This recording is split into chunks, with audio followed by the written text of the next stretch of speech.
देखिए भाई, इस वाले क्वेश्चन बोला है alpha is greater than equal to 0 the least value of K for which this are the 3 consecutive term of an AP. तो ये 3 कॉन्जिक्यूटिव टर्म है एपी के, तो भाई मिडिल वाले का जो दोगुना होगा मतलब के हो जाएगा, वो आएगा 4 की पावर 1 प्लस एक्स प्लस 4 की पावर 1 माइनस एक्स, और ये आ जाएगा कितना 16 की पावर एक्स और 16 की पावर माइनस एक्स। अब आपसे बोला है के की जो लीस्ट वैल्यू है वो द लीस्ट वैल्यू ऑफ के इज, है ना, वो हमें निकालना है। तो बेटा अब आप समझो इस चीज को कि भाई हमें बेसिकली इस एक्सप्रेशन की मिनिमम वैल्यू निकालनी है और एक्स इन्होंने ग्रेटर देन इक्वल टू 0 दे रखा है। खैर अब यहाँ पे हमें समझना है जब भी कभी इस तरह की inequality minimum value max value पूछा जाए तो हम ए जी एच वाली इनइक्वालिटी को यूज करना प्रेफर करेंगे। ठीक है, उसमें हमारे पास सबसे अच्छी बात ये होती है जब हम किन नंबर्स में ए एम जी एम लगाएं, है ना, किन नंबर्स में ए एम जी एम लगाएं। अब नंबर्स में अगर हम लगाएं तो देखो बात ये भी है कि हमें लीस्ट वैल्यू भी निकालनी है, सिर्फ इनइक्वालिटी बना के नहीं छोड़ना। इनइक्वालिटी बना के छोड़ देना होता तो फिर तो अपन इतना कोई लोड नहीं आता। मेन तो जो सवाल बनता है वो इसी बात का है कि भाई मिनिमम वैल्यू क्या आएगी, है ना, क्योंकि देखो जब हम मिनिमम वैल्यू बोलेंगे ना आगे बढ़ के तो हमारे को ये अ, दिखाना भी पड़ेगा कि भाई किस एक्स की वैल्यू के लिए मिनिमम वैल्यू आ भी रही है। समझ में आएगी नहीं आया, क्यों, ये चीज दिखानी पड़ेगी, है ना।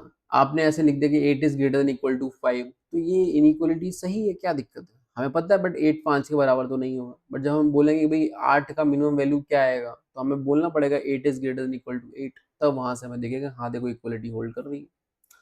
तो मुद्दा ये है कि अगर मैं इन नंबर्स में एम जी एम डायरेक्टली लगा दूँ तो गड़बड़ हो जाएगी। कैसे, चलो एक बार लगा के दिखा लेते हैं। तो हमने ये ट्राई किया, ठीक है, ट्राई नंबर 1, कि भाई हमने इन्हीं चारों में ए एम जी एम लगा दिया कि 4 इंटू 4 की पावर एक्स प्लस 4 इंटू 4 की पावर माइनस एक्स प्लस 16 की पावर एक्स, क्योंकि मस्त देखो कटते हुए दिख रहे हैं एक दूसरे के रेसिप्रोकल है तो बढ़िया लगता है।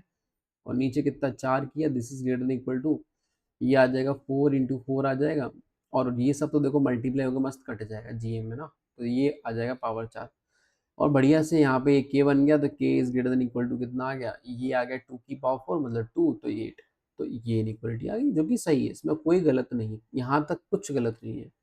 अब हमसे पूछे कि भाई के की मिनिमम वैल्यू बताओ, ठीक है, तो अगर आप 8 बोल के भग जाते हो, ठीक है, और आपने बोल दी 8 तो यही गड़बड़ है। मतलब अभी नहीं है, हमेशा ये धर्म बना लो कि भैया हमें इसके आगे भी चेक करना होगा कि अचीवेबल है भी नहीं है। अचीवेबल होने का मतलब क्या हुआ, इक्वलिटी होल्ड करने का मतलब क्या हुआ कि ए और जी बराबर होना चाहिए। वो तब बराबर होता है जब नंबर्स बराबर होते हैं जिन नंबर्स में आपने ए एम जी में लगाया। तो अगर इन नंबर्स को बराबर करूं तो मुझे दिखता है कि भाई कहीं तो बराबर हो ही जाएंगे, है ना, कहीं तो ये बराबर हो ही जाएंगे। ऑफकोर्स सी बात है, एक्स बराबर 0 पे ये बराबर हो जाएंगे, ठीक। बट अच्छा, सिर्फ इससे काम नहीं चलेगा, ये जो है वो इसके बराबर भी होना चाहिए, ये जो है इसके बराबर भी होना चाहिए, है ना।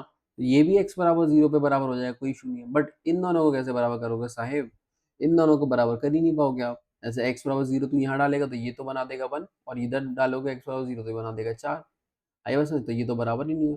इसका मतलब क्या है, सारे नंबर जिनमें हम ए एम जी में लगा रहे हैं वो बराबर है ही नहीं, तो फिर तो मामला गड़बड़ है, फिर तो मामला गड़बड़ है। मतलब आप ये नहीं बोल सकते, ये नहीं बोल सकते, आई बात समझ में आई, है ना, ये आप बोल ही नहीं सकते। तो इसका मतलब क्या हुआ, के की मिनिमम वैल्यू 8 नहीं आ रही, हो सकता है फिर कुछ ज़्यादा आएगी, बट स्टिल अगर मान लो के की वैल्यू 11 आ रही तो 11 is greater than equal to 8 is true, है ना, ऐसा लिखने में कोई गलती नहीं। अब देखो यहाँ से एक हिंट और मिल गया मन को कि हम ये काम भी कर सकते हैं कि दो अलग अलग में लगाएं और फिर इनइक्वालिटी को एक के नीचे एक रख के जोड़ दें, क्योंकि ये देखो सेम एक्स पे ये चीज मिल रही है।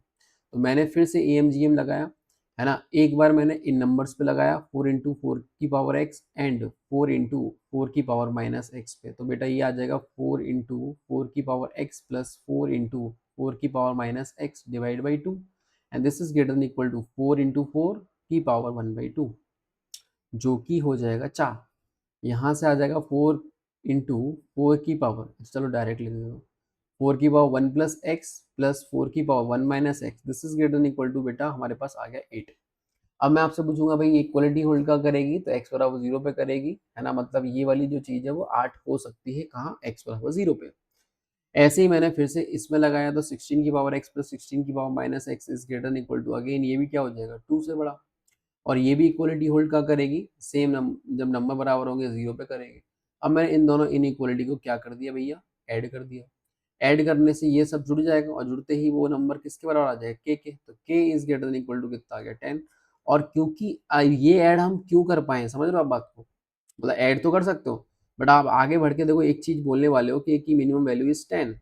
ठीक है, ये दावा आप तभी कर सकते हो कि ये दावा आप तभी कर सकते हो भाई कब आएगी 10, है ना। तो आप बोलोगे जब ये वाली वैल्यू 8 बनेगी और ये वाली वैल्यू 2 बनेगी।